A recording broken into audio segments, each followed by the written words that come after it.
कार्यकर्ता एक पदाधिकारी भी हैं, रोहित, क्या नाम हुआ, रोहित जी, उनके साथ मारपीट हुआ। आप आज 3 दिन हो गया सर, आप लोग एक्शन में क्यों नहीं पत्रकार महोदय, अगर आपकी रोहित कुमार जी से बात होती सर, पहले घर सवारी मेरी बात सुन लीजिए ना पहले। तो जिस प्रकार से चंद्रशेखर एग्रेशन के साथ कार्य करते थे और करते हैं, उस तरह से बिहार में कार्य नहीं हो रहा है। जैसे कि मोसीपुर की घटना से एक भी भीम आर्मी का कार्यकर्ता वहाँ पे इतनी बड़ी घटना हुआ कि नग्न कर उसके मुँह में पेशाब किया गया। फिर भी भीम आर्मी कहा जाता है कि महिला के सम्मान के लिए बहुत कुछ कर देते हैं, लेकिन वहाँ पे क्यों नहीं पहुँचा? देखिए, अगर कहीं हम नहीं गए हैं तो कोई बात होगी तभी हम लोग नहीं गए। आप देखिएगा उस मामले में भाजपा के लोगों ने जा करके उसको नेशनल मुद्दा बना करके देश की, बिहार की सरकार को बदनाम करने का कार्य किया, लेकिन वो मामला गलत था ना सर। बिल्कुल मुद्दा नेशनल लायक था, लेकिन जिस तरह से बिहार की ये घटना थी उस मामले में तो गिरफ्तारी हो गई।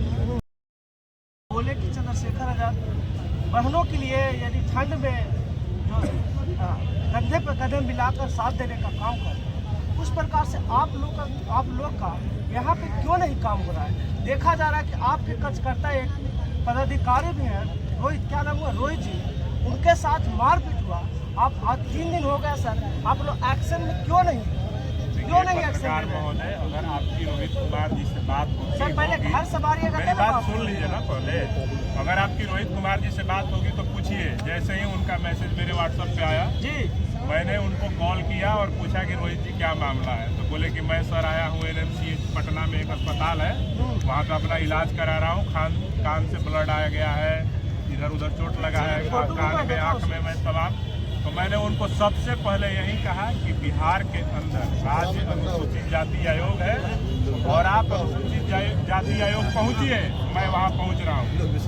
पूछिए कि बिहार के राज्य अनुसूचित जाति आयोग के अध्यक्ष के सामने मैंने रोहित जी का FIR दर्ज करवाया, थाने पे फोन करवाया, SP को फोन करवाया। आप रोहित जी से पूछ सकते हैं, मैं रोहित जी के साथ मजबूरी से खड़ा हूँ और अभी जब तक न्याय नहीं मिलेगा हम लोग जब तक न्याय नहीं मिलेगा रोहित जी को, तब तक हम लोग उनके साथ खड़े हैं, वहाँ पे थाने का घेराव करेंगे और रोहित जी को न्याय आप लोगों पर आरोप है तो जिस प्रकार से चंद्रशेखर एग्रेशन के साथ कार्य करते थे और करते हैं, उस तरह से बिहार में कार्य नहीं हो रहा है। जैसे कि मोसीपुर की घटना से एक भी भीम आर्मी का कार्यकर्ता वहाँ पे इतनी बड़ी घटना हुआ कि नग्न कर उसके मुँह में पेशाब किया गया। फिर भी भीम आर्मी कहा जाता है कि महिला के सम्मान के लिए बहुत कुछ कर देते हैं, लेकिन वहाँ पे क्यों नहीं पहुँचा? देखिए, मोसीपुर की जो घटना है बहुत शर्मनाक घटना है और उस घटना में हमारे भीम आर्मी के पदाधिकारी बहुत सारे लोग थे जो वहाँ पे,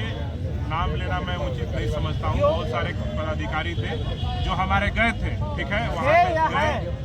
अभी तत्काल हमारे संगठन में 1-2 लोग नहीं है, ठीक है, तो वो लोग वहाँ पे गए थे और वहाँ पे जो भी मामला हुआ, और मैं आपको बता देता हूँ कि वो ऐसा मामला था, उस मामले में जो भी आरोपी थे वो गिरफ्तार होकर जेल गए हैं। ऐसा नहीं है, पुलिस से लगातार हमारी वार्ता हो रही थी, जो जिले के SP है पटना के, उधर ग्रामीण के, उनसे मेरी बात हो रही थी। उन्होंने बताया कि कार्रवाई हो रही और हमारे जाने से पहले वहाँ पे अन्य दलों के, भाजपा के लोग भी गए। इसका मतलब ये नहीं है कि भीम आर्मी जहाँ नहीं गई है अपने समाज की देखरेख नहीं कर रही है। भीम आर्मी के कार्यकर्ता और जो पदाधिकारी हैं वो जिम्मेदार हैं, समाज के प्रति समर्पित है। अगर कहीं हम नहीं गए हैं तो कोई बात होगी तभी हम लोग नहीं गए। आप देखिएगा उस मामले में भाजपा के लोगों ने जा करके उसको नेशनल मुद्दा बना करके देश की, बिहार की सरकार को बदनाम करने का कार्य किया, लेकिन वो मामला गलत था ना सर। बिल्कुल मुद्दा नेशनल लायक था, लेकिन जिस तरह से बिहार की ये घटना थी उस मामले में तो गिरफ्तारी हो गई। लेकिन हमें बताइए कि उत्तर प्रदेश में हाथरस में एक बिटिया को जलाया गया, पता है ना आपको, लेकिन जो भाजपा के लोग बिहार में मोसीपुर की घटना पे हाय तौबा मचा रहे थे, हाय तौबा जो मचा रहे थे मोसीपुर की घटना पे न्याय दिलाने के लिए, वो लोग हाथरस में काहे नहीं जाके न्याय दिला दी? वहाँ पे तो भीम आर्मी ने न्याय दिलाया। बिहार में भीम आर्मी गई कि नहीं गई, लेकिन वहाँ पे अपराधी पकड़े गए। हमारी लगातार बात हो रही थी जो पुलिस पदाधिकारी उन सबसे, उन लोगों ने उसमें कार्रवाई की और वहाँ पे उन सबको जेल भेजने का काम किया जो भी आरोपी थे, जाति पाति से ऊपर उठ करके। और अभी भी बहुत सारे मामले हैं जिसमें आप देखिएगा कि बिहार की पुलिस जहाँ भी घटना हो रहा है वहाँ भीम आर्मी के दबाव में ही कार्रवाई कर रही है। अभी हाल ही में एक वीडियो वायरल हो रहा है कि कोई एक आरएसएस संघ का नाजायज औलाद कह लीजिए, उसने बिहार के दो जो बड़ी अनुसूचित जाति की जातियां उनको गाली देकर के लाइव वीडियो बनाया था। जी सर। उस मामले में भी भीम आर्मी की जो बक्सर की टीम है उसने FIR दर्ज कराया। उसके बाद वो जो आरएसएस का संघ का नाजायज औलाद है वो माफी मांगते फिर रहा है और गिड़गिड़ा रहा है, रो रहा है। तो ये भीम आर्मी की ताकत है। और ऐसा नहीं है कि हम भीम आर्मी के कहीं भी घटना हो हम लोग खड़ा नहीं होते हैं। यहाँ पे जितने भी कार्यकर्ता पदाधिकारी मौजूद है सारे के सारे लोग समाज के प्रति समर्पित हैं। इनको कोई पेमेंट नहीं मिलता है, समाज भी नहीं देता है, लेकिन ये लोग समाज के प्रति समर्पण ऐसा है। हम लोग बाबा साहब अम्बेडकर के मानने वाले लोग हैं, कांशीराम जी के फॉलोअर हैं। हम लोग भारतीय संविधान को मानने वाले हमारे नेता चंद्रशेखर आजाद जी जिस एग्रेशन के साथ देश में लड़ रहे हैं, उसी तरह से आपको आने वाले दिनों में मैं आपको दावे के साथ बताता हूँ कि आप देखिएगा कि 6 महीना के अंदर बिहार के अंदर बहुत बड़ी बदलाव होंगे। और बिहार के अंदर जो भीम आर्मी है, जिस मजबूती के साथ चंद्रशेखर आजाद काम करते हैं, उसी मजबूती के साथ बिहार के अंदर भीम आर्मी भी काम करेगी। और ये शुरुआत हो चुका है। ये जो आज का आंदोलन था, आक्रोश मार्च था, हमारे मुद्दों को लेकर के आज ये शुरुआत है। और आज के बाद से बिहार में भीम आर्मी जो है दिन प्रतिदिन आगे बढ़ती जाएगी। आप देखते रहिएगा कि तमाम आंदोलन होंगे और यहाँ पे बड़े बड़े कार्यक्रम होंगे।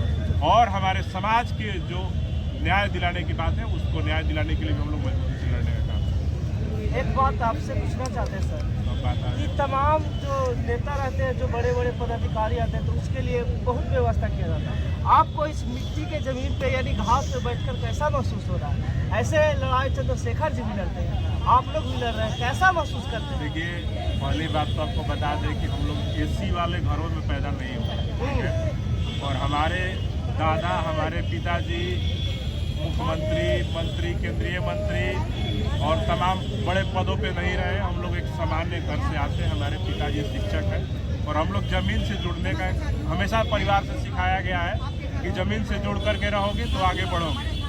तो जिस तरह से हमारे घर परिवार के लोगों ने, हमारे समाज के लोगों ने, अधिकतर जो हमारे समाज के 99% लोग हैं वो सारे कोई भूमिहीन है, तो भूमिहीन लोग भूमि पर ही बैठेंगे ना। हमें कहाँ एसी में, कहाँ हमको BMW मर्सिडीज में घूमने को मिलेगी। लेकिन ये मैं आपको दावे के साथ बता दूं कि ये समाज संघर्षशील है और अपने संघर्ष के दम पे ये जमीन से उठ के आसमान में हेलीकॉप्टर पे भी उड़ने का क्षमता रखता है। आप देखे होंगे कि एक सामान्य शिक्षक का बेटा चंद्रशेखर आजाद जब हेलीकॉप्टर पे चढ़ता है तो मनुवादियों के सीने पे सांप लौटने लगता है। तो ये भीम आर्मी के संघर्ष करने वाले लोग हैं। हमें जमीन पे बैठने से कोई एतराज नहीं है। जब मौका मिलेगा तो जमीन पे बैठेंगे, मौका मिलेगा तो हम लोग देश और राज्य की सत्ता भी चलाने का काम करेंगे। महंगी गाड़ियों पे भी बैठेंगे, हेलीकॉप्टर पे भी उड़ेंगे। ये समय समय की बात है। संघर्ष करने वाले लोग को सभी मैदान में बारी बारी मौका मिलेगा। ठीक है सर। तो देखें कि आप तमाम मुद्दे पे बात हुई, तमाम जो वृत्तियाँ चल रही थी समाज में कि भीम आर्मी काम नहीं कर रहा है, उसमें भी बात हुआ और तमाम प्रतिक्रिया दिए।